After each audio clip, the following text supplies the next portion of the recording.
Assalamualaikum warahmatullahi wabarakatuh.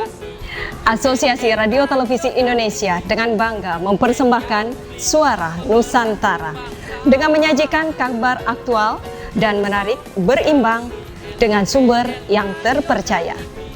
Program Suara Nusantara, jejaring siaran berita nasional LPPL, radio dan televisi se-Nusantara. Edisi ke-61, Senin 29 Juni 2020. Diproduksi oleh LPPL, Radio RPK Siak, Kabupaten Siak, Provinsi Riau. Bersama saya, Yulisa Frida, dan saya Kiki Antoni, dan inilah Suara Nusantara.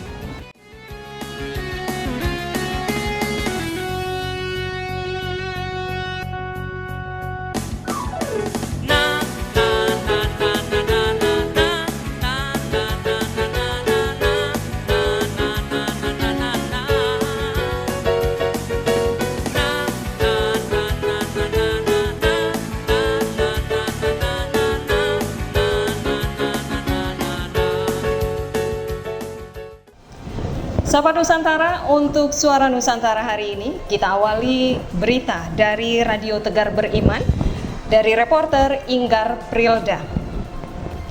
Gugus Tugas Percepatan dan Penanggulangan COVID-19 Provinsi Jawa Barat bersama Gugus Tugas COVID-19 Kabupaten Bogor menggelar operasi terpadu pengawasan penerapan protokol kesehatan dan pengambilan sampel rapid test di kawasan Puncak. Gugus Tugas Percepatan dan Penanggulangan COVID-19 Provinsi Jawa Barat bersama dengan Gugus Tugas COVID-19 Kabupaten Bogor menggelar operasi terpadu pengawasan penerapan protokol kesehatan dan pengambilan sampel rapid test di kawasan Puncak. Rapid test dilaksanakan serentak di 3 titik, mulai dari Masjid Atta-Aun, area parkir agrowisata Gunung Mas, dan halaman Masjid Harakatul Jannah Gadok Ciawi.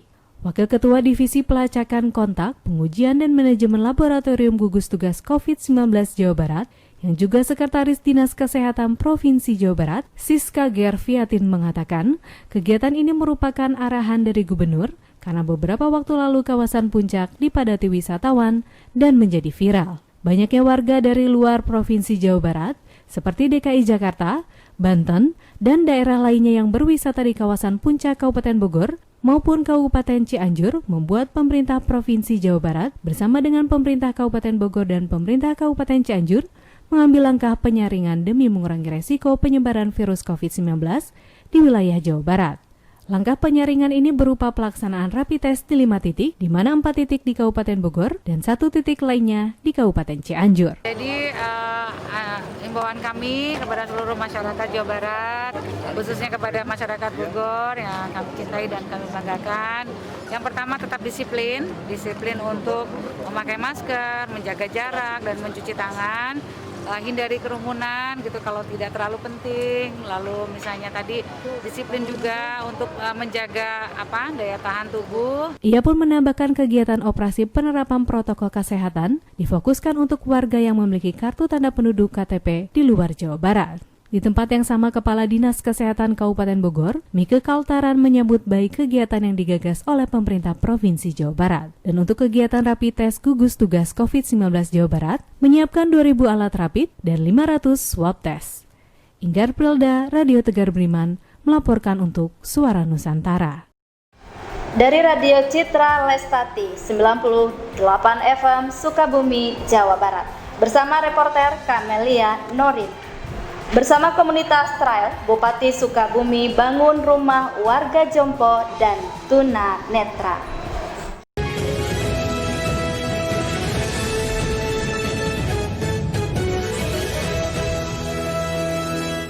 Halo sahabat Nusantara, jumpa kembali bersama kami LPPL Citra Lestari dan Kami TV Kabupaten Sukabumi. Bersama saya Jordi Rijali Hartawan dan saya Kamelia Norin. Inilah Suara Nusantara. Sahabat Nusantara, bersama komunitas Trail, Bupati Sukabumi Haji Marwan Hamami bangun rumah warga jompo dan tunanetra. Berikut berita selengkapnya. Bupati Sukabumi Haji Marwan Hamami didampingi Komandan Batalion 310 Kidang Kencana, Brigif 15 Kujang 2, Kodam 3 Siliwangi, Letnan Kolonel Infantri Andik Siswanto, dan Komandan Armed 13, Letnan Kolonel Armed Mika Arwan SEMM, dan rombongan komunitas motor trail Toms Pandawa 5 mendatangi rumah Mainah, Jompo Tunanetra warga Kampung Lamping RT 002 RW 009 Desa Tanjung Sari Kecamatan Jampang Tengah Kabupaten Sukabumi, dan rumah Mais 69 tahun warga Kampung Bantarsari RT 003 RW 004 Desa Tanjung Sari Kecamatan Jampang Tengah. Tujuan kedatangan Bupati Sukabumi Haji Marwan Hamami untuk memperbaiki dan membangun kembali rumah Mainah dan Mais agar layak untuk ditinggali. Bupati Sukabumi Haji Marwan Hamami mengatakan bahwa kegiatan ini sebagai bagian kepedulian kepada masyarakat. Menurut Bupati, dalam 1 tahun pembangunan Rutilahu yang diintervensi pemerintah Kabupaten Sukabumi sekitar 7.000 sampai dengan 10.000 Rutilahu. Haji Marwan Hamami mengapresiasi langkah yang dilakukan komunitas trail ini dan berharap hal tersebut menjadi contoh bagi komunitas lain. Dari semua rekan-rekan ini, mudah-mudahan ini bisa membantu keluarga kita, saudara-saudara kita yang rumahnya memang tidak layak lagi. Dan ini mudah-mudahan nanti bisa memberikan semangat hidup lah, terutama dalam beribadah. Nah, kita lah yang hari ini diberi kesempatan untuk bisa memberi kebahagiaan tadi, terutama teman-teman komunitas yang menyalurkan hobi dan juga melihat situasi kondisi sosial ekonomi di mana mereka lewati.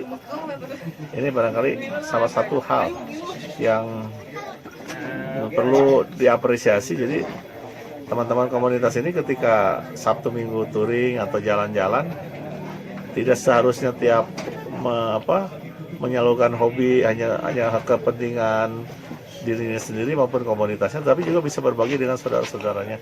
Kalau di tempat ini misalnya sudah memadai semua, bisa pindah ke tempat yang lain atau di tempat lain yang memungkinkan komunitasnya juga sama. Demikian Suara Nusantara RCL 98 FM, Kamelia Norin melaporkan.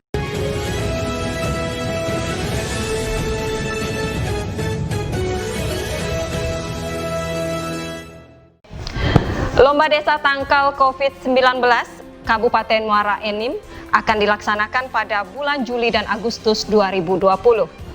Untuk informasi selengkapnya akan dilaporkan oleh reporter Andre Taulana dari Radio Suara Muara Enim. Lomba Desa Tangkal COVID-19 Kabupaten Muara Enim direncanakan bulan Juli dan Agustus 2020. Dinas Pemberdayaan Masyarakat dan Desa Kabupaten Muara Enim merespon cepat terhadap hasil rapat evaluasi gugus tugas percepatan penanganan COVID-19 di Kabupaten Muara Enim yang digelar Selasa 16 Juni kemarin, dengan menggelar rapat lanjutan membahas kriteria Lomba Desa Tangkal COVID-19 di Kabupaten Muara Enim pada hari Kamis 18 Juni 2020 di Aula Bina Desa DPMPD Kabupaten Muara Enim. Rapat dihadiri para kepala perangkat daerah lingkup Pemkab Muara Enim, juru bicara gugus tugas COVID-19 Kabupaten Muara Enim, dan Dim 0404 Muara Enim, Kapolres Muara Enim, dan dipimpin langsung oleh Asisten 1 Bidang Pemerintahan dan Kesra HM Teguh Jaya. Dalam arahannya, Asisten 1 meminta agar kegiatan Lomba Desa Tangkal COVID-19 Kabupaten Muara Enim jangan hanya jadi seremonial semata, tapi mari kita lakukan secara baik karena akan banyak hal yang sangat bermanfaat bagi masyarakat, bahkan bagi kita semua di dalam lomba ini. Semisalnya melalui lomba ini minimal masyarakat akan tahu atau mengikuti apa dan bagaimana protokol kesehatan COVID-19 secara langsung. Dengan harapan protokol kesehatan tersebut dapat menjadi budaya dan masyarakat untuk membiasakan hidup dalam protokol kesehatan sehingga pandemi ini segera berakhir. Sementara itu juga dijelaskan Kepala Dinas PMD Emran Tabrani, kriteria dengan protokol kesehatan COVID-19 antara lain meliputi penanganan COVID-19, bidang kesehatan, bidang ekonomi, bidang sosial budaya, dan bidang pemberdayaan masyarakat Kamtibnas. Emran juga menambahkan bahwa pelaksanaan direncanakan pada awal bulan Juli 2020 di tingkat kecamatan dan pertengahan Juli atau awal Agustus nanti akan diadakan untuk tingkat kabupaten. Semoga harapannya dengan kerjasama yang baik, kegiatan Lomba Kampung Tangkal COVID-19 di Kabupaten Muara Enim ini akan berjalan sesuai dengan yang kita harapkan bersama-sama. Andre Tolana, Suara Muara Enim Radio untuk Suara Nusantara. Pemkot Bandung pastikan pelayanan publik berjalan prima. Pemerintah Kota Bandung memastikan pelayanan publik berjalan prima meski di saat pandemi COVID. Pelayanan publik tetap menerapkan protokol kesehatan secara ketat. Hal itu diungkapkan oleh Wakil Wali Kota Bandung, Yana Maulana, usai meninjau pelayanan di bidang pengelolaan pendapatan daerah Kota Bandung. Reporter Haris Bram dari Radio Sonata Bandung, Jawa Barat. Pemkot Bandung pastikan pelayanan publik berjalan prima. Pemerintah Kota Bandung memastikan pelayanan publik berjalan prima meski di saat pandemi COVID-19. Tak hanya itu, pelayanan publik tetap menerapkan protokol kesehatan secara ketat. Hal itu diungkapkan oleh Wakil Wali Kota Bandung, Yana Mulyana, usai meninjau pelayanan di Badan Pengelolaan Pendapatan Daerah Kota Bandung, Jalan Wastu Kencana, Rabu 24 Juni 2020. Yana sempat menginspeksi layanan publik tersebut mulai dari antrean hingga kebutuhan pengunjung saat berada di sana. Yana pun mengapresiasi penerapan protokol kesehatan di Badan Pengelolaan Pendapatan Daerah Kota Bandung, mulai menjaga jarak, tempat duduk yang cukup, juga para petugas menggunakan sarung tangan, dan juga penyediaan cuci tangan sampai hand sanitizer. Oleh karenanya, Yana memastikan pelayanan publik telah berjalan sesuai protokol kesehatan. Berikut informasi yang dapat kami sampaikan bersama saya dengan Haris Bram dari Radio Sonata Kota Bandung, Jawa Barat. Kabupaten Lahat raih predikat WTP. Pemerintah Kabupaten Lahat kembali meraih pencapaian predikat opini wajar tanpa pengecualian atau WTP atas laporan keuangan daerah tahun 2019 dari Badan Pemeriksa Keuangan. Penghargaan ini langsung diterima oleh Bupati Lahat di Gedung BPK Perwakilan Provinsi Sumatera Selatan, Palembang. Dilapor oleh reporter Eri Supriyati dari Radio Suganti Setungguan FM Lahat, Sumsel. Saudara, pemerintah Kabupaten Lahat kembali meraih pencapaian predikat opini wajar tanpa pengecualian atau WTP atas laporan keuangan daerah tahun 2019 dari Badan Pemeriksa Keuangan. Penghargaan ini langsung diterima oleh Bupati Lahat C. Ujang di Gedung BPK Perwakilan Provinsi Sumatera Selatan, Palembang pada Selasa 22 Juni 2020.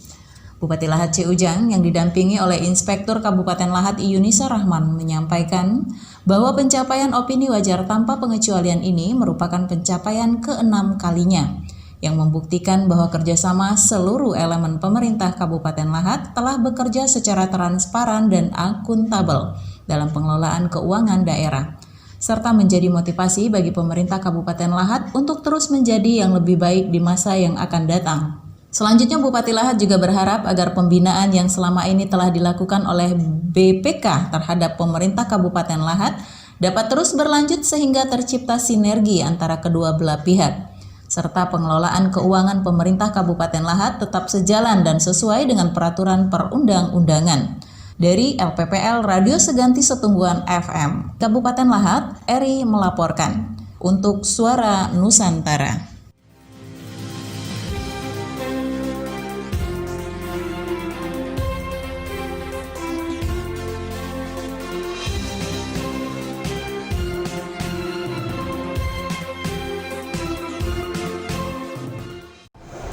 Kementerian Dalam Negeri Republik Indonesia atau Kemendagri melaksanakan rapat koordinasi via video conference, yaitu tentang pemantapan pelaksanaan tahapan pilkada serentak, yang mana rakor ini dihadiri oleh Asisten Pemerintah dan Kesejahteraan Rakyat Setda Banjar Haji Masruri. Beliau didampingi Kepala Badan Kesbangpol Kabupaten Banjar Aslam melalui video conference. Dan untuk informasi selengkapnya akan dilaporkan oleh Radio Suara Banjar, reporter Inka Regina. Ya pendengar, Kementerian Dalam Negeri Republik Indonesia Kemendagri melaksanakan rapat koordinasi rakor via video conference tentang pemantapan pelaksanaan tahapan pilkada serentak. Rakor dihadiri oleh Asisten Pemerintahan dan Kesejahteraan Rakyat Setda Banjar Haji Masruri, didampingi Kepala Badan Kesbangpol Kabupaten Banjar Aslam melalui video conference di Comment Center Barokah Martapura. Di VidCon tersebut dipaparkan tahapan pemilihan oleh Kementerian Dalam Negeri Republik Indonesia. Asisten Pemerintahan dan Kesejahteraan Rakyat Setda Banjar Haji Masruri mengatakan, rakor via Vidcon dengan Kementerian Dalam Negeri Republik Indonesia dengan agenda penyampaian berkenaan dengan dukungan pemerintah daerah terhadap pasangan pilkada di kabupaten kota masing-masing, termasuk Kabupaten Banjar, terutama mengenai teknis yang tertunda akibat pandemi COVID-19. Sejak 15 Juni ini sudah dimulai tahapan-tahapan yang tertunda ini. Yang pertama yang tertunda adalah pelantikan dan masa kerja panitia pemungutan suara. Yang kedua adalah verifikasi syarat dukungan pasangan calon perseorangan. Ketiga, pembentukan dan masa kerja petugas pemutakhiran data pemilih. Keempat, pemutakhiran dan penyusunan daftar pemilih. Harus segera disiapkan sehingga untuk tahapan-tahapan selanjutnya itu bisa berjalan dengan baik. Haji Masruri juga menambahkan, KPU meminta pelaksanaan pilkada yang rencana digelar pada 9 Desember tetap menerapkan protokol kesehatan dalam pencegahan penyebaran COVID-19. Dengan kata lain, perlu pengadaan peralatan kesehatan dalam pelaksanaan pilkada di Kabupaten Banjar. Inka Regina, Radio Suara Banjar, Kabupaten Banjar, Kalimantan Selatan, untuk Suara Nusantara. Saudara, kecanggihan teknologi komunikasi saat ini membuat semua orang bisa melakukan komunikasi publik. Hal tersebut disampaikan Kepala Dinas Komunikasi dan Informatika Kabupaten Oku Priyatno Darmadi Esos MSI. Untuk laporan selengkapnya dilaporkan oleh reporter Wiwin Susanti dari Radio Sukses FM Batu Raja, Oku, Sumatera Selatan. Saudara, kecanggihan teknologi komunikasi saat ini membuat semua orang bisa melakukan komunikasi publik. Hal tersebut disampaikan Kepala Dinas Komunikasi dan Informatika Kabupaten Oku, Priyatno Darmadi Esos MSI kepada pendengar Radio Sukses FM belum lama ini saat wawancara radio bersama Bang Hens dalam acara Ngopi Bareng setiap Senin di Radio LPPL Radio Sukses FM Batu Raja Oku, Sumatera Selatan.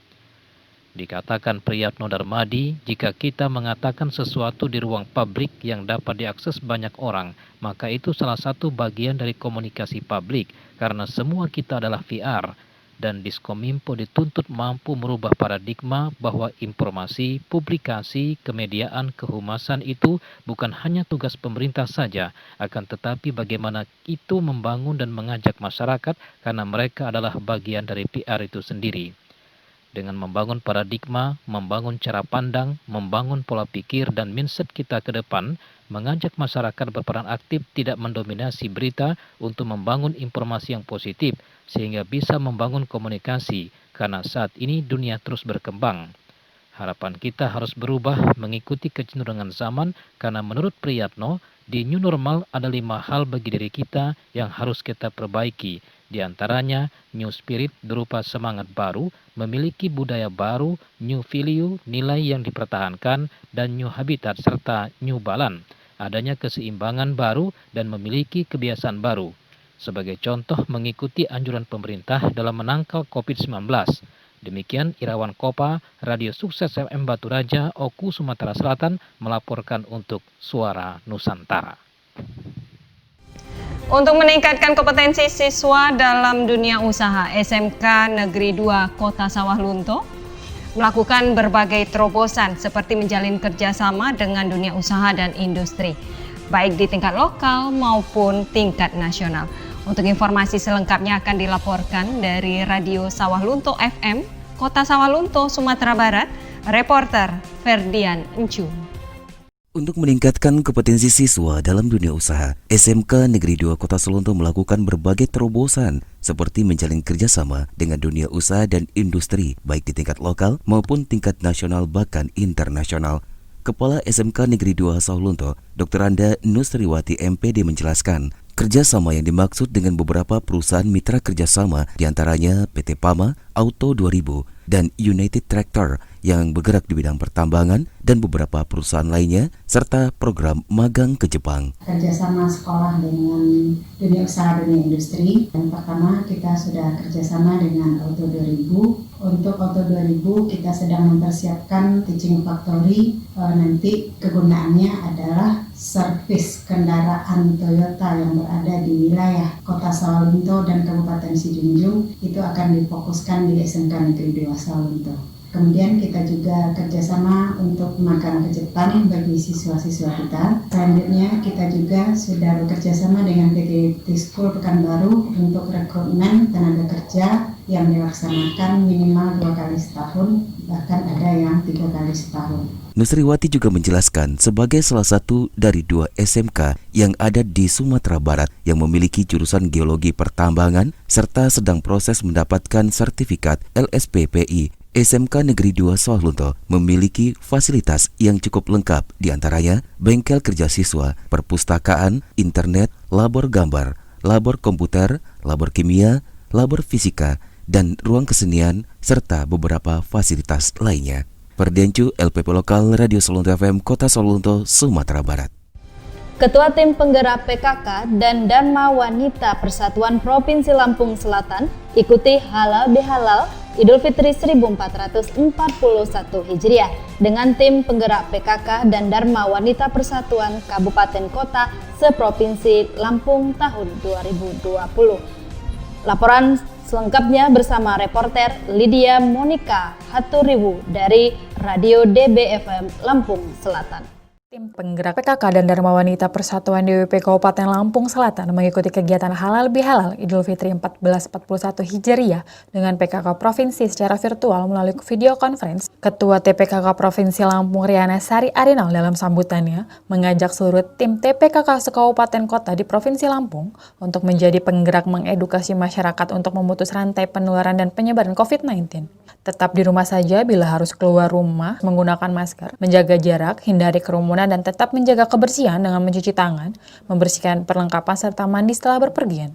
Riana juga mengatakan, sekarang memasuki fase new normal di mana anak-anak juga akan menjalani kehidupan di tatanan baru ini dengan perilaku dan kebiasaan baru, dan diharapkan para orang tua, terutama ibu, dapat membimbing anaknya untuk tetap menaati protokol kesehatan. Dengan arahan Presiden Republik Indonesia Joko Widodo melalui Gerakan Nasional Bangga Buatan Indonesia, Riana berharap terus mencintai produk dalam negeri. Di Provinsi Lampung, kata Riana Sari, sudah mulai menggaungkan hashtag bela dan beli produk UKM. Selain itu, sesuai dengan arahan Bapak Presiden melalui Gerakan Nasional Bangga Buatan Indonesia, saya berharap agar kita semua dapat terus mencintai produk dalam negeri. Dan untuk di Provinsi Lampung, kita juga sudah mulai menggaungkan hashtag dengan judul Bela dan Beli Produk UKM.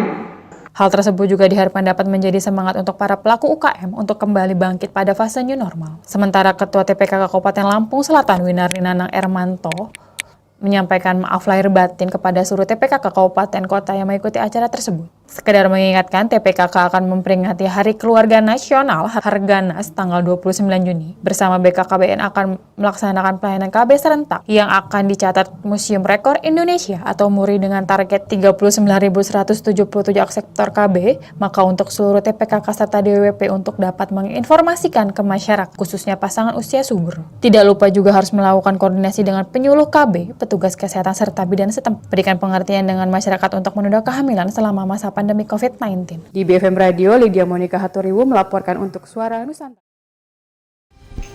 Rutan kelas 2B Batang menggelar silaturahmi dengan Forkopimda Kabupaten Batang dan sejumlah komunitas untuk mendukung keberhasilan dalam membina warga binaan pemasyarakatan atau WBP.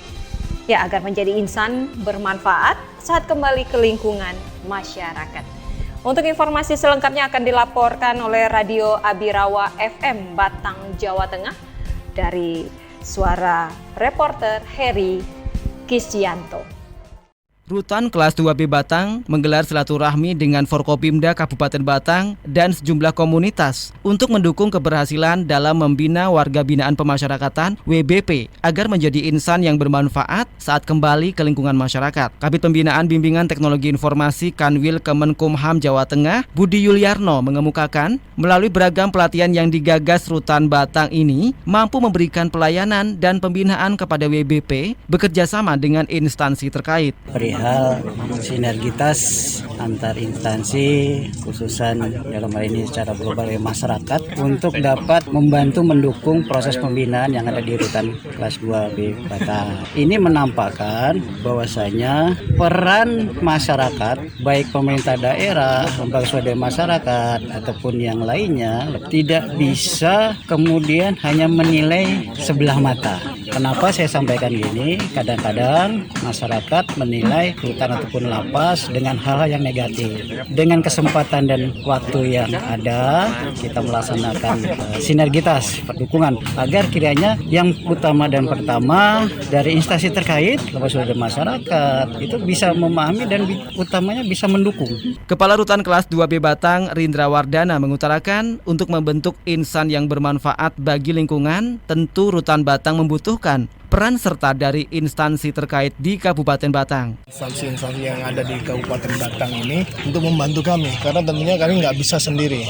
Banyak hal yang bisa saling terkait, bisa saling mendukung, karena apa yang diharapkan bahwa saya membentuk manusia Indonesia seutuhnya ini kan tentunya banyak faktor yang harus kita ini. Mereka kan warga binaan kan tentunya banyak kekurangan yang harus kita penuhi. Nah, momen kali ini kami mengharapkan dari instansi-instansi yang ada, baik TNI, Polri maupun SKBD yang ada di Kabupaten Batang ini bisa membantu kami. Sementara itu, Kepala Dinas Lingkungan Hidup Batang, Agus Riyadi, menambahkan sebagai bentuk dukungan kepada WBP Rutan Batang agar memiliki kompetensi di masa depan, selama ini Dinas Lingkungan Hidup memberikan berbagai bantuan pelatihan seperti pembuatan biopori dan pembuatan pupuk organik sehingga dapat meminimalkan sampah. Heri Kisyanto, LPPL Abirawa FM Batang.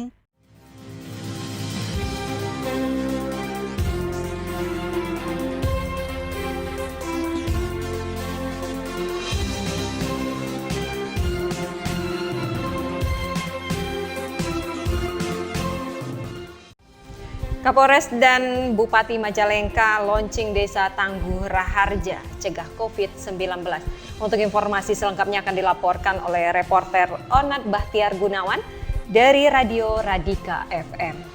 Sahabat Radika, Bupati Majalengka Haji Karna Subahi bersama Kapolres Majalengka AKBP Bismo Teguh Prakoso launching Desa Liang Julang, Kecamatan Kadipaten, Kabupaten Majalengka, Jawa Barat yang dinobatkan sebagai Desa Tangguh Raharja pada Rabu kemarin 24 Juni 2020. Bupati Majalengka Haji Karna Subahi mengatakan di desa tersebut sudah disediakan rumah isolasi bagi warga yang memiliki gejala COVID-19. Meskipun hingga saat ini belum ditemukan warga desa Liang Julang yang terjangkit virus corona. Desa Tangguh Raharja yang digagas bersama Kapolres adalah salah satu bentuk upaya dan inovatif untuk menghadapi pergerakan virus corona di Majalengka. Ya, ide brilian dari Kapolres tentu ini patut diapresiasi oleh para kepala desa di Majalengka. Makanya walaupun belum launching, dari mulai kemarin kami sudah kunjungan ke berbagai kecamatan, kelompok saya, Pak Bub dan Pak Sekda, untuk mensosialisasikan ini. Ya, ini tidak hanya di Desa Liang Julang kan, karena kalau lihat tataran konsep menurut Bupati, Desa Tangguh sebelum ini, adanya launching Desa Tangguh Raharja tersebut, pihaknya sudah melakukan kunjungan ke berbagai kecamatan, sehingga Desa Tangguh Raharja ini tak hanya di Desa Liang Julang saja. Sementara itu, sahabat Radika, Kapolres Majalengka AKBP Bismo Teguh Prakoso menyampaikan bahwa dibentuknya Desa Tangguh tersebut berdasarkan atensi dari Kapolri harus membentuk Kampung Tangguh Nusantara yang disesuaikan dengan kearifan lokal di daerahnya masing-masing. Desa Tangguh Raharja ya, ini adalah atensi dari Bapak Kapolri untuk membentuk Kampung Tangguh Nusantara, dan ini pada hari ini kita launching Desa Tangguh Raharja sesuai dengan kearifan lokal ya, mencakup 4 ketangguhan, yaitu tangguh secara jasmani dan rohani, tangguh secara sosial ekonomi, tangguh secara keamanan, dan tangguh secara kreativitas dan inovasi. Artinya, Kapolres menjelaskan sahabat Radika, dibentuknya Desa Tangguh Raharja di Majalengka ini juga untuk mencegah dan juga menanggulangi menyebarnya wabah COVID-19. Dan juga selain itu, untuk mengatasi permasalahan yang timbul akibat pandemi COVID-19, baik di bidang ekonomi, sosial budaya, keamanan, dan ketertiban. Onat Bahtiar Gunawan melaporkan dari Radika FM untuk Suara Nusantara. Berita selanjutnya, PLT Bupati Cianjur apresiasi aksi peduli para agen e-warung Kecamatan Gembrong. Dilaporkan selengkapnya oleh reporter Resti Dean dari Radio Cianjur FM.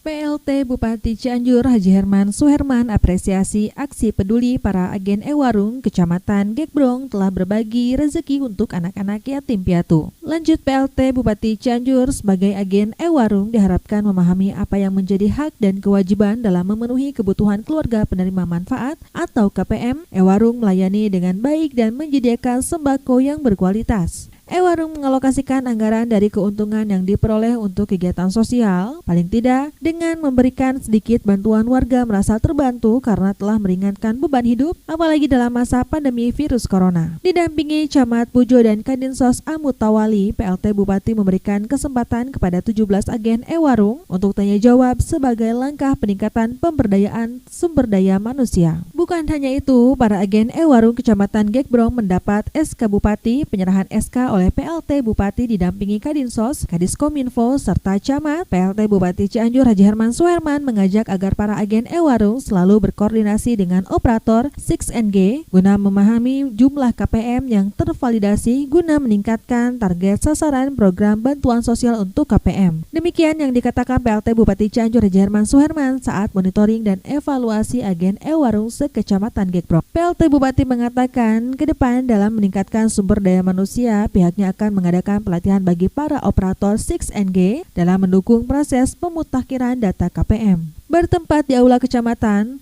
Pujo Camat Gembrong melaporkan sebanyak 17 agen e-warung sejak setahun lalu terus membenahi kewajiban dalam mendukung upaya penyaluran program Bansos Kementerian Sosial Republik Indonesia. Dari Cianjur, Jawa Barat, LPPL Cianjur FM, Resti Rahmawati melaporkan untuk Suara Nusantara.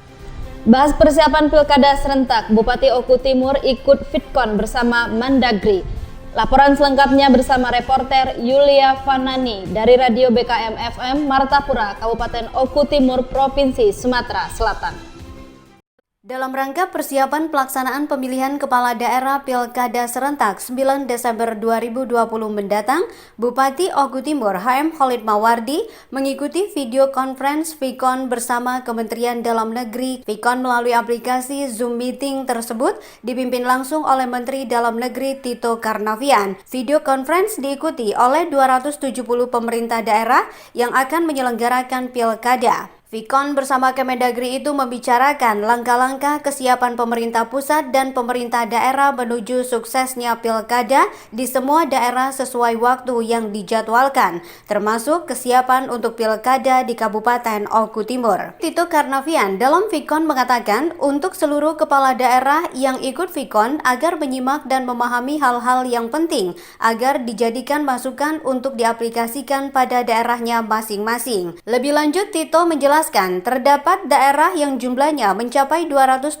daerah akan mengikuti pilkada tersebut, terdiri 9 provinsi, 37 kota, 224 kabupaten, agar anggaran untuk pelaksanaan pilkada segera dicairkan. Bagi pemerintah daerah yang memiliki perlengkapan protokol kesehatan yang ada, silakan untuk dihibahkan. Per 15 Juni sudah diaktifkan panitia yang permanen, yaitu KPUD provinsi maupun kabupaten kota, Bawaslu kabupaten kota maupun provinsi. Kemudian seluruh kepala daerah agar sisa NPHD-nya segera untuk dicairkan karena mereka mau bergerak jalan. Sementara itu, Kepala BPKAD Oku Timur Agus Parimale menyampaikan kesiapan anggaran Pilkada Oku Timur untuk dana hibah sudah terrealisasi 40% untuk tahap pertama, sedangkan tahap kedua paling lambat dicairkan tanggal 9 Juli 2020 mendatang. Anggaran Pilkada yang disiapkan untuk KPU Oku Timur NPHD-nya 47 miliar rupiah, Bawaslu NPHD-nya 16,5 miliar rupiah, rupiah, pengamanan untuk Polri 4 miliar rupiah, dan TNI 500 juta rupiah. Selain itu, jumlah TPS Pilkada Oku Timur ada penambahan, yaitu dari 1.250 menjadi 1.315.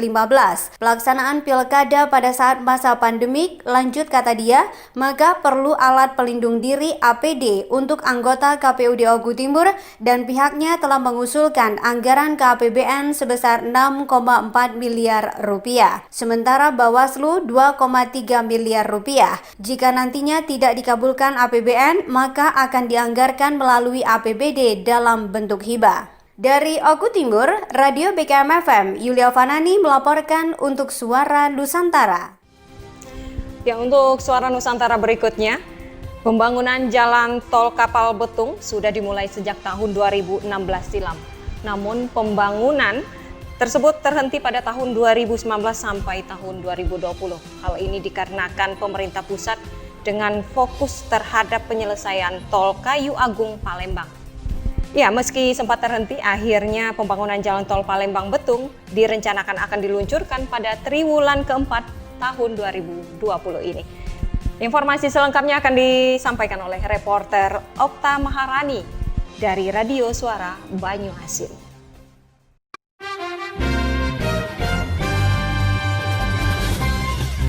Smart Sound.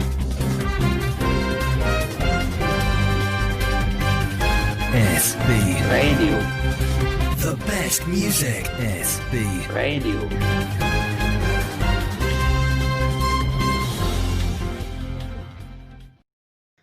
Pembangunan jalan tol Kapal Betung yang dimulai sejak tahun 2016 sepanjang 111,6 km, sedangkan dari jalan lintas Sumatera atau Palembang menuju Betung sepanjang 70 km di tahun 2020 ini, pada triwulan keempat akan dimulai lagi pengerjaannya.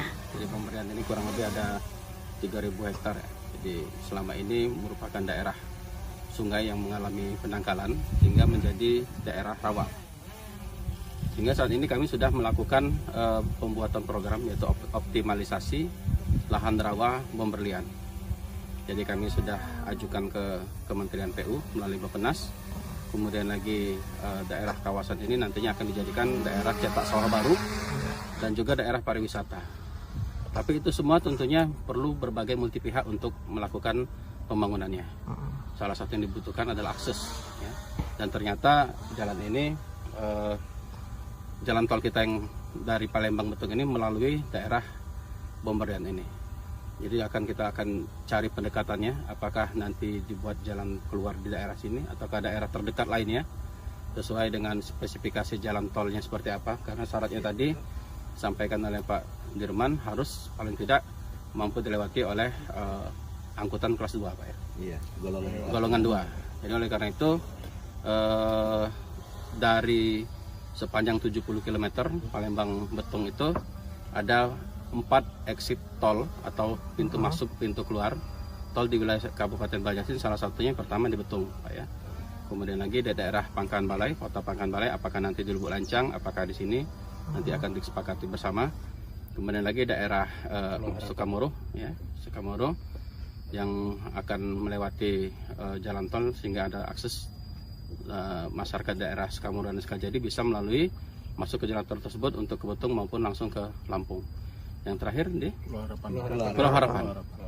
Di Pulau Harapan. Jadi keinginan Pak Bupati terhadap pembangunan jalan tol ini sudah diakomodir oleh teman-teman dari PT Waskita Sriwijaya. Tinggal nantinya kita akan melihat secara teknis lagi supaya jalan ini betul-betul selain sebagai proyek strategis nasional juga mampu memberikan dampak pertumbuhan ekonomi. Direktur Operasional PT Waskita Sriwijaya Sudirman mengatakan, desainnya direncanakan dengan desain full set dan dia berharap jalan tol Kota Pangkalan Balai ini bisa diselesaikan pada tahun 2021 mendatang. Mau dilanjutkan di tahun ini, mau dilaksanakan tahun ini, yaitu dari Palembang sampai ke Kayu Agung. Kita sekarang Betung. Saat ini kita berada di kilometer 88700 dari STA Kayu Agung ya. Iya. Dari STA Kayu Agung 88 atau daerah apa namanya? Bomberlian di sini. Ini nanti rencananya desainnya nanti kita rencanakan dengan desain full slab. Ya. Iya, full slab, Pak. Yang kurang lebih berapa panjangnya? Ya, 100 meter. Hampir 100 meteran daerah ini. Mudah-mudahan tahun ini bisa kita laksanakan dengan koordinasi dengan pemerintah daerah Banyuasin, supaya mudah-mudahan lah, semoga ini segera terwujud lah jalan tol di kota Pangkalan Balai dan Banyuasin ini. Rencananya di bulan berapa, Pak? Insya Allah mudah-mudahan dalam waktu dekat ya, kita rencanakan paling lambat mungkin di Agustus sudah kita mulai lah. Insya Allah mudah-mudahan akan kita mulai dari kota Palembang ke Betung. Harapannya mungkin kita mengharapkan proyek jalan tol Kapal Betung ini insya Allah mudah-mudahan bisa selesai diharapkan di tahun 2021. Ima Abdullah melaporkan dari LPPL Radio Suara Banyuasin untuk Suara Nusantara. Sahabat Nusantara, satu lagi inovasi yang dilakukan oleh pemerintah Kabupaten Lumajang untuk memudahkan masyarakat dalam proses pengurusan dokumen administrasi kependudukan. Hal ini diwujudkan dalam inovasi antar dokumen pu sampai di rumah atau Antakusuma. Ya, inovasi yang bekerja sama dengan kantor pos Lumajang tersebut memberikan pelayanan jemput antar dokumen Adminduk di masa pandemi COVID-19 ini. Radio Suara Lumajang FM Jawa Timur dengan reporter Ajeng Prawestri melaporkan untuk Anda. Satu lagi inovasi yang dilakukan pemerintah Kabupaten Lumajang untuk memudahkan masyarakat dalam proses pengurusan dokumen administrasi kependudukan. Hal ini diwujudkan dalam inovasi antar dokumenku sampai di rumah atau Antakusuma. Inovasi yang bekerja sama dengan kantor pos Lumajang tersebut memberikan pelayanan jemput antar dokumen Adminduk di masa pandemi COVID-19. Torik Hulhak, Bupati Lumajang menyampaikan apresiasi kepada kantor pos Lumajang dan Dispenduk Capil atas inovasi tersebut. Menurutnya, inovasi Antakusuma sangat membantu masyarakat dalam melakukan pengurusan dokumen Adminduk, khususnya pada saat pandemi COVID-19. Bupati meminta agar inovasi Antakusuma nantinya dapat diimplementasikan dalam jemput antar dokumen di kantor kecamatan. Sementara itu, Rijal Aji Prasetyo, Kepala Cabang Kantor Pos Lumajang menyampaikan, kerjasama dengan Pemkab Lumajang merupakan sebuah terobosan yang dilakukan untuk menghadapi masa pandemi COVID-19. Secara teknis, Rijal menjelaskan bahwa pihaknya akan memberikan pelayanan jemput antar pengurusan administrasi kependudukan, sehingga para pemohon tidak perlu datang ke kantor Dispenduk Capil. Masyarakat cukup menyiapkan dan melengkapi persyaratan pengurusan dokumen Adminduk, kemudian petugas pos akan menjemput dokumen tersebut. Setelah selesai, dokumen Adminduk tersebut akan diantar ke alamat pemohon. Ajeng Prawestri, Radio Suara Lumajang FM Provinsi Jawa Timur untuk Suara Nusantara.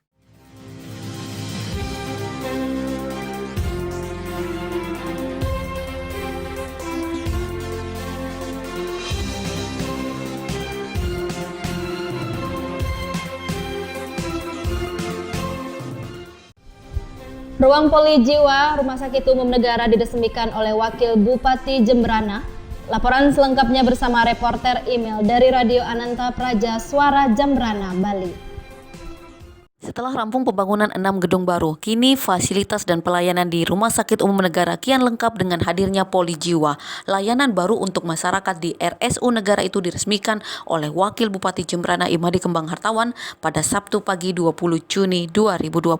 Ruang Poli Jiwa yang berada di lantai dasar gedung instalasi rawat jalan Poli Jiwa ini berfungsi melayani konsultasi psikiatri umum seperti cemas, depresi, sulit tidur, dan psikoterapi. Selain itu, pelayanan poli jiwa juga melayani pemeriksaan bebas narkotika serta konsultasi remaja dan keluarga. Wakil Bupati Kembang mengatakan peningkatan kapasitas dan pelayanan di RSU Negara ini adalah bentuk komitmen pemerintah daerah selama kepemimpinan Arte Kembang dalam meningkatkan kapasitas melalui peningkatan kompetensi tenaga medis. Setelah sukses membuka pelayanan poli jiwa ini, tentunya dalam waktu dekat RSU Negara akan membuka pelayanan poli mata dan poli penyakit kulit dan kelamin. Hal itu didukung juga dengan keberadaan SDM yang kian bertambah dengan kehadiran beberapa dokter spesialis yang bertugas di RSU Negara. Saya email dari Ananta Praja Suara melaporkan untuk Suara Nusantara.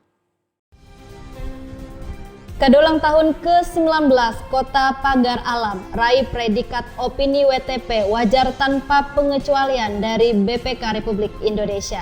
Laporan selengkapnya bersama reporter Meriani dari LPPL Basema FM Pagar Alam.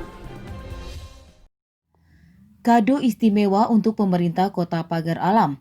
Pasalnya tepat di hari ulang tahunnya yang ke-19 yang telah dirayakan pada tanggal 21 Juni 2020 lalu, kali ini pemerintah Kota Pagar Alam kembali menerima penghargaan predikat opini wajar tanpa pengecualian atau WTP atas laporan pengelolaan keuangan pemerintah daerah tahun 2019 dari Badan Pemeriksa Keuangan BPK. Penghargaan WTP tersebut diserahkan langsung Kepala BPK RI Perwakilan Sumatera Selatan Hari Purwaka kepada Wali Kota Pagar Alam Alpian Maskoni dan Ketua DPRD Kota Pagar Alam Jenny Sandia pada kegiatan penyerahan laporan hasil pemeriksaan LHP atas LKP di tahun anggaran 2019 di Gedung BPK Perwakilan Sumatera Selatan di Kota Palembang, Senin 22 Juni 2020. Penghargaan WTP kali ini merupakan yang ke-6 kalinya diterima pemerintah Kota Pagar Alam. Wali Kota Pagar Alam Alpian Maskoni mengatakan, dengan diraihnya penghargaan yang ke-6 kalinya ini menjadi bukti bahwa Pemkot Pagar Alam selalu akuntabel dan transparan dalam pengelolaan anggaran daerah. Dilanjutkan Alpian, kendati demikian, untuk meningkatkan kinerja pengelolaan keuangan dan aset daerah, Pemkot Pagar Alam akan tetap mengharapkan bimbingan dari BPK Perwakilan Sumatera Selatan. Dari Kota Pagar Alam, Sumatera Selatan, Meriani, Radio Basema FM melaporkan untuk Suara Nusantara. Istana Basa Pagaruyung kembali aktif menerima wisatawan. Menghadapi tatanan hidup produktif di masa new normal, sejumlah objek wisata di Kabupaten Tanah Datar kembali dibuka. Salah satunya adalah Istana Basa Pagaruyung yang merupakan objek wisata primadona ikon di Sumatera Barat. Dibukanya kembali objek wisata Istana Basa Pagaruyung tentunya dengan memberlakukan berbagai persyaratan terutama untuk penerapan protokol kesehatan bagi para pengunjung atau wisatawan. Dilaporkan reporter Wiwit Dwita dari Radio Luhak Nantu 102,5 FM. Basa Pagaruyung kembali diaktifkan menerima wisatawan. Menghadapi tatanan hidup produktif di masa new normal, sejumlah objek wisata di Kabupaten Tanah Datar kembali dibuka. Salah satunya adalah Istana Basa Pagaruyung yang merupakan objek wisata primadona ikon di Sumatera Barat. Dibukanya kembali objek wisata Istana Basa Pagaruyung tentunya dengan memperlakukan berbagai persyaratan, terutama untuk penerapan protokol kesehatan bagi para pengunjung atau wisatawan. Memasuki new normal, pengunjung Istana Basa Pagaruyung wajib menjalankan protokol kesehatan seperti cek suhu badan, pemakaian masker, dan tentunya menerapkan physical distancing. Pembatasan jumlah pengunjung yang naik ke atas rumah hanya berjumlah 30 orang. Dan waktu berkunjung dibatasi maksimal 30 menit. Hal ini diingatkan dan diwajibkan bagi para pengunjung selama berada di kawasan Istana Basa Pagaruyung. Para penjaga ataupun pengelola objek wisata selalu menghimbau dan mengingatkan pengunjung untuk tetap waspada terhadap penularan virus COVID-19 ini. Sebagaimana disampaikan Ridwan, pengelola Istana Basa. Domestik. Nah, itu mungkin yang dilakukan sesuai dengan yang diterapkan, aturan yang diterapkan oleh pemerintah daerah atau provinsi untuk menyiapkan protokol sesuai dengan aturan yang berlaku, bahwa di Istana Basa Pagaruyung harus disiapkan pertama wastafel, cuci tangan, sarung tangan petugas, dan mungkin setelah ini akan dilakukan cek kesehatan bagi pengelola yang ada di Istana Wasa Pagaruyung demi untuk kelancaran dan kembalinya kepercayaan pengunjung kepada wisatawan ke Istana Wasa Pagaruyung. Sementara itu, Kabid Pariwisata Efrison menyampaikan ada beberapa syarat yang harus dipenuhi dan harus diikuti serta dipatuhi bagi para pengelola untuk membuka kembali objek wisata di masa pandemik ini. Lokasinya untuk dikunjungi, pertama membuat surat permohonan ke Dinas Pariwisata. Setelah itu nanti kita akan memproses surat itu dan selanjutnya akan ada surat yang dikeluarkan oleh dinas tentang pernyataan dari pengelola akan memenuhi protokol kesehatan yang ditetapkan. Untuk objek wisata saat ini apa sudah menerima wisatawan dari mancanegara, Pak? Kalau mereka telah memenuhi protokol kesehatan, kita menerima. Contohnya ada surat keterangan bebas COVID. Ya. Minggu kemarin sudah datang beberapa orang travel agent dari Bukit Tinggi. Mereka juga sudah mensimulasikan tentang penanganan COVID di Istana Wasa Pagaruyung. Mereka sudah tahu protokol kesehatan di Istana Pagaruyung.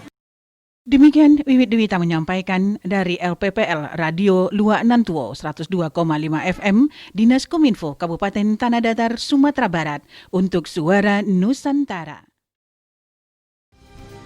Guna meninjau kesiapan menyambut new normal, Bupati Haji Hendra Gunawan didampingi oleh Ketua Forum Kabupaten Sehat, yaitu Dr. Hajah Norfian Marlina Gunawan, mengunjungi Puskesmas Pian Raya, Desa Bumi Makmur, Kecamatan Muara Lakitan pada Rabu 24 Juni 2020.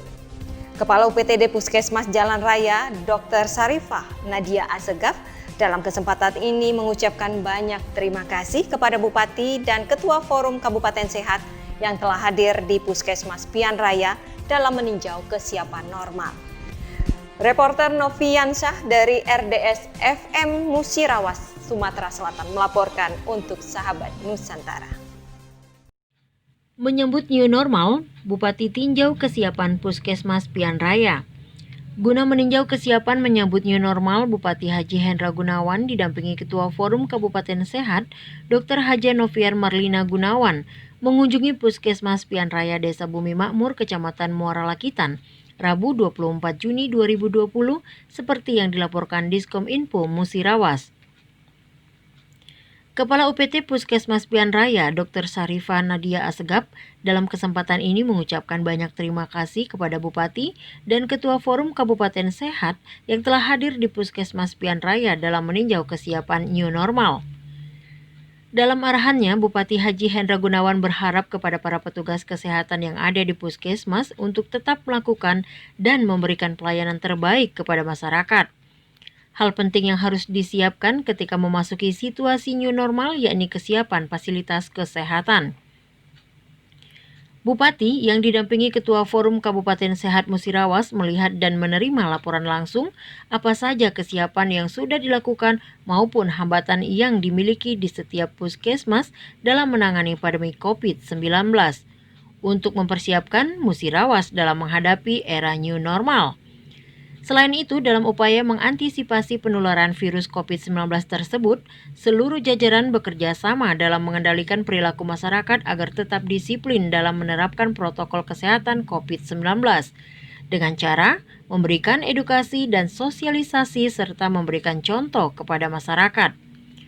Musirawas memiliki 32 kasus positif COVID-19, 30 orang diantaranya sudah sembuh, 1 meninggal dunia, dan 1 orang yang masih diisolasi.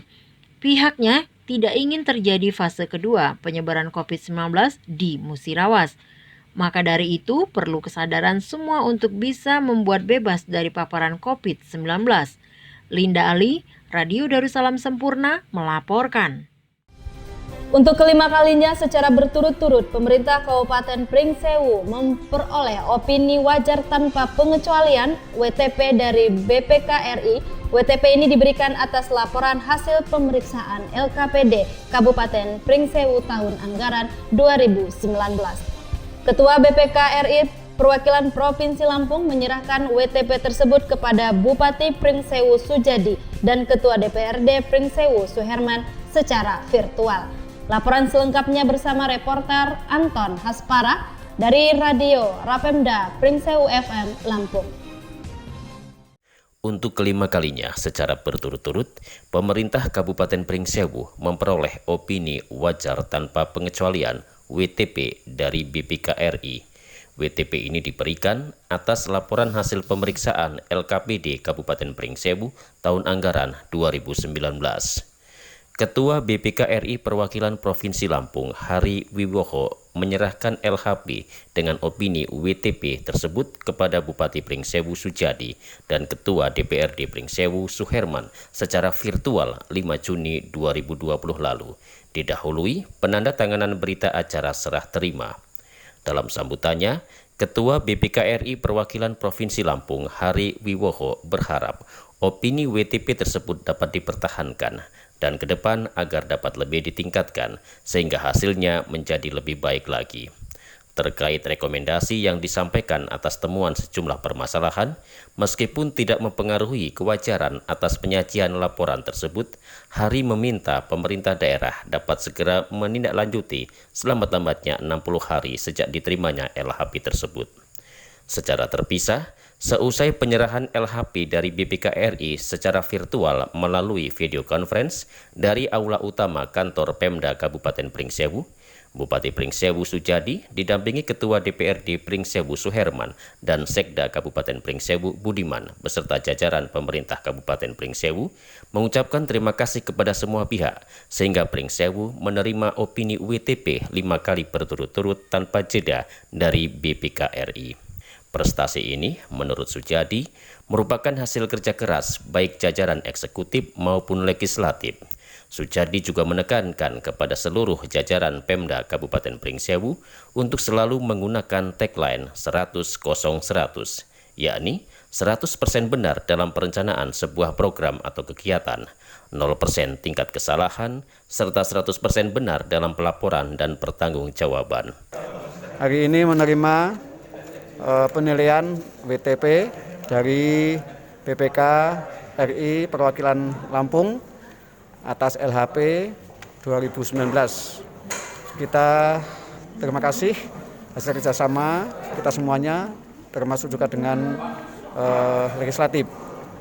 Kemudian yang selalu kita tekankan adalah supaya selalu menggunakan tagline 100-0-100. Yaitu 100% harus benar di dalam perencanaannya, 0% kesalahan di dalam pelaksanaannya, dan 100% harus benar di dalam pelaporan dan pertanggungjawabannya. Kalau itu dilaksanakan oleh kita semuanya yang mengelola keuangan, aset, dan pemerintahan daerah ini, maka mudah-mudahan WTP adalah menjadi kewajiban kita semuanya, dan itu bagian daripada pertanggungjawaban pengelolaan tata usaha pemerintahan ini, dan tentu adalah berimbas ujungnya adalah untuk kesejahteraan Kabupaten Pringsewu. Anton Hapsara, LPPL Pringsewu 107,2 FM, Pringsewu Lampung untuk Suara Nusantara.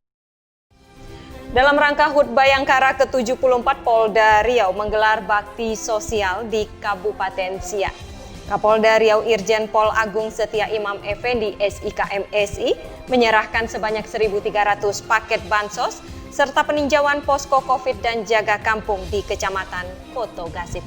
Informasi selengkapnya akan dilaporkan oleh reporter kami Desi Ekawati dari RPK Siak FM. Memperingati Hari Bayangkara ke-74, Polda Riau bersama Polres Siak menajah bakti sosial serentak pencanangan gerakan jaga kampung yang berlangsung di Kabupaten Siak. Bertema Kamtibmas Kondusif Masyarakat Produktif, Hari Bayangkara ke-74 diperingati di lapangan Tugu depan Istana Siak. Kapolda Riau didampingi Sekretaris Daerah Provinsi Riau, Bupati Siak, serta unsur Forkopimda secara resmi mencanangkan gerakan jaga kampung dalam mencegah penyebaran COVID-19. Polda Riau bersama Polres Siak juga memberikan bantuan bahan pokok sebanyak 1.300 paket sembako yang tersebar untuk masyarakat terdampak COVID-19. Kapolda Riau Irjen Pol Agung Setia Imam Effendi mengatakan kegiatan ini merupakan wujud rasa syukur atas HUT Bayangkara ke-74 dan diharapkan dapat memenuhi kebutuhan masyarakat dan memberikan pelayanan dalam menjaga kampung agar tetap aman dan kondusif. melakukan bakti sosial serentak secara nasional. Sebagaimana tadi sudah juga disampaikan oleh Pak Kapolri di Jakarta, kita semua sekarang menyelenggarakan secara serentak bakti sosial ini sebagai ucapan syukur kita dan sekaligus terima kasih kita kepada masyarakat bahwa di usia yang ke-74 partisipasi dukungan masyarakat yang luar biasa ini kita ingin jalin dan kita ingin terus bergandeng tangan dalam membangun negeri ini. Kemudian yang kedua, kita juga hari ini mencanangkan gerakan Jaga Kampung yang tadi ingin saya sampaikan bahwa Jaga Kampung adalah bagaimana kuat kampungnya, sehat masyarakatnya, dan cukup pangannya. Ini adalah satu gerakan untuk supaya kita semua dalam menghadapi COVID ini, kita semua tidak hanya COVID yang kita hadapi, tapi juga bagaimana kita menjaga agar semuanya kebutuhan pokoknya bisa terpenuhi. Untuk Riau tadi yang saya sampaikan ada 1.300-an, 1.300 paket. Ya. Yang itu untuk yang di Siak sini, kemudian yang di Polres-Polres yang lain juga ada. Jadi semua 12, 1.300. Ya, serasa kita paham bahwa Siak itu punya sejarah dan punya nilai bagi kita semuanya. Dengan kita mengadakan acara di sini, yang pertama pasti kita ingin mengalap berkah bahwa Allah Subhanahu wa Ta'ala telah kita mohon doanya, kita mohon berkahnya, kita berdoa mohon berkahnya agar kemudian dengan di tempat yang baik ini kemudian acara kita bisa berjalan dengan baik sebagaimana tadi sudah cukup lancar dan luar biasa masyarakat hadir.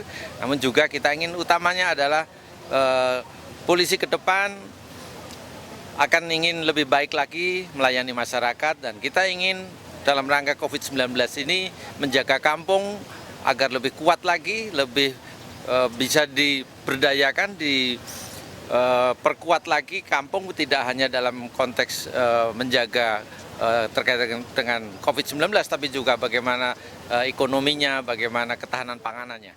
Sementara itu Bupati Siak Alfedri melaporkan tentang Kabupaten Siak terkait perkembangan kasus COVID-19. Dirinya berterima kasih karena Polda Riau telah menunjuk Kabupaten Siak sebagai tempat pelaksanaan bakti sosial serentak dan pencanangan gerakan Jaga Kampung, sehingga nantinya diharapkan tercipta suasana di masyarakat yang aman dan kondusif. Pertama tentunya atas nama pemerintah Kabupaten Siak dan seluruh lapisan masyarakat Kabupaten Siak mengucapkan selamat datang kepada Bapak Kapolda Riau, Bapak Sekda Riau, Bapak Kasiren dan Bapak Ketua MK Alam Provinsi Riau di tengah-tengah masyarakat Kabupaten Siak. Kami menyambut dengan sukacita dan sekaligus mengucapkan terima kasih kepada Bapak Kapolda yang telah menunjuk Kabupaten Siak sebagai lokasi untuk bakti sosial serentak dan pencanangan Jaga Kampung. Pada acara ini juga diserahkan alat pengolahan lahan berupa hand tractor dan bibit tanaman kepada Babinsa dan Babin Kamtibmas serta penghulu. Kapolda Riau beserta rombongan juga meninjau lokasi Jaga Kampung posko COVID di Kampung Sengkemang, Kecamatan Kotogasip. Tim Liputan Radio Pemerintah Kabupaten Siak melaporkan untuk Suara Nusantara.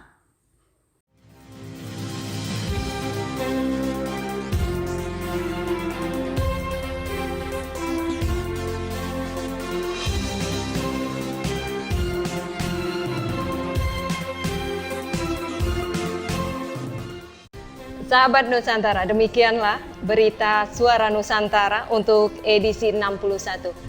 Produksi dari LPPL Radio Pemerintah Kabupaten Siak Provinsi Riau. Mewakili seluruh kerabat kerja yang bertugas dan seluruh LPPL yang tergabung dalam Asosiasi Radio Televisi Indonesia. Saya Kiki Antoni dan saya Yulisa Frida mengucapkan terima kasih atas perhatian Anda. Wassalamualaikum